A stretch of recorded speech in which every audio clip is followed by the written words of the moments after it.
Salam sastra. So hari ini gue mau ngebahas dan nge-review tentang interpretasi gue tentang sebuah film horor. Memang gue agak telat sih karena gue sempat underestimate film ini pas mereka tayang di bioskop. Jadi gue nontonnya di Netflix, oke. Dan film ini adalah Pengantin Arwah yang rilis di bioskop Indonesia pada tanggal 27 Februari 2024. Diperankan oleh Morgan sebagai Salim dan juga Zulfa Maharani sebagai Tasya.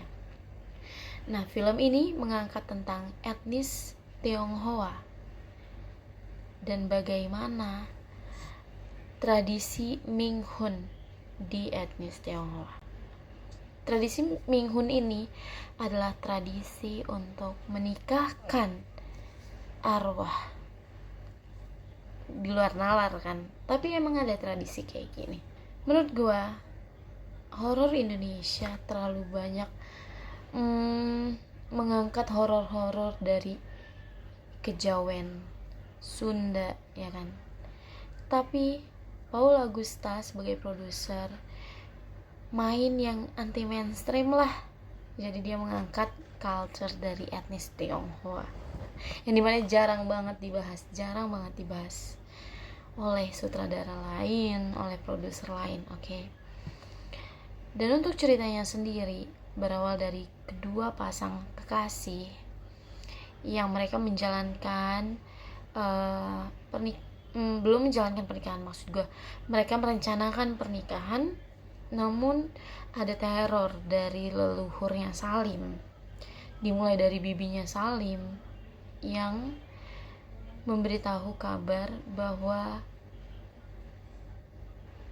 menurut interpretasi gue bahwa udah nih, gue udah meninggal nih, jadi lu tolong terusin tradisi keluarga kita, gitu kira-kira kata bibinya Salim. Jadi Salim pulang kampung ke rumahnya, ke rumah leluhurnya, dan mulai melanjutkan tradisinya, yaitu memasang hio. Seperti kalian tahu kan, hio itu apa sih kalau bahasa Indonesianya? Aduh, gue bingung sih cara jelasinnya. Cuman yang warna merah itu yang dipakai buat sembahyang orang Tionghoa biasanya.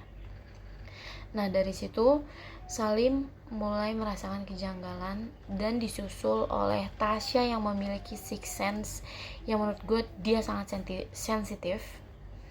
Dia melihat banyak kejanggalan, dia melihat penampakan, bahkan dia melakukan perjalanan astral ke alam baka. Gila, ini keren banget sih, keren banget sumpah. Ini ide dari produsernya, gue mesti acungin jempol, oke.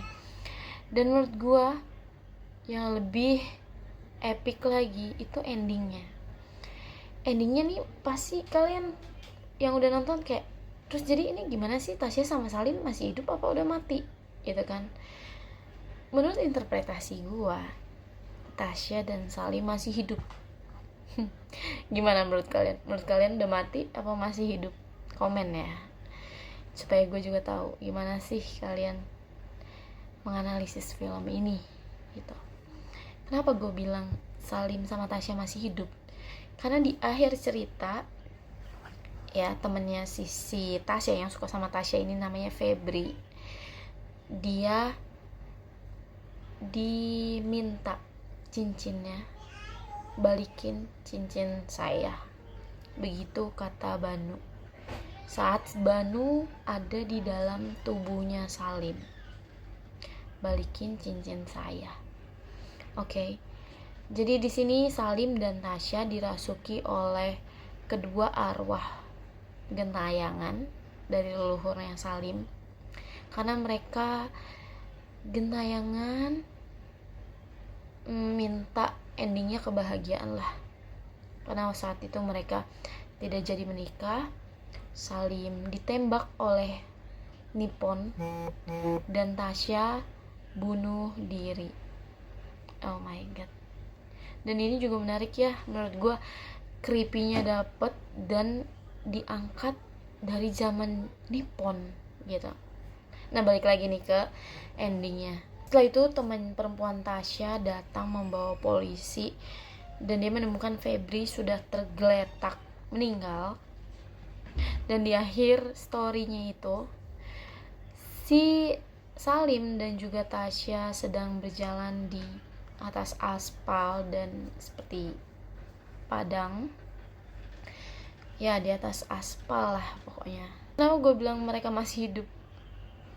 Karena kalau kalian ingat-ingat lagi, setiap si Tasya masuk ke perjalanan alam baka gitu, itu tuh dari lightingnya gelap dan creepy, serta ada suara-suara nyanyian, seperti ada bisikan-bisikan dari arwah lain. Sedangkan yang terjadi di ending story-nya itu hanya seperti sudah mau fajar, dan itu kelihatan lampu jalanan, bahkan ada pohon. Jadi menurut gue itu mereka masih hidup. Oke, karena waktu itu Salim mencoba ngegali kuburan, itu udah tengah malam. Jadi kejadian itu sampai mau subuh. Oke. Dan gue rasa bakal ada chapter 2-nya nih.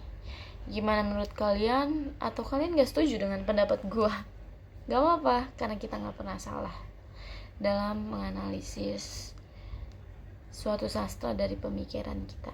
Setiap orang punya pemikiran beda-beda, dan silakan komen di bawah. Terima kasih, salam sastra.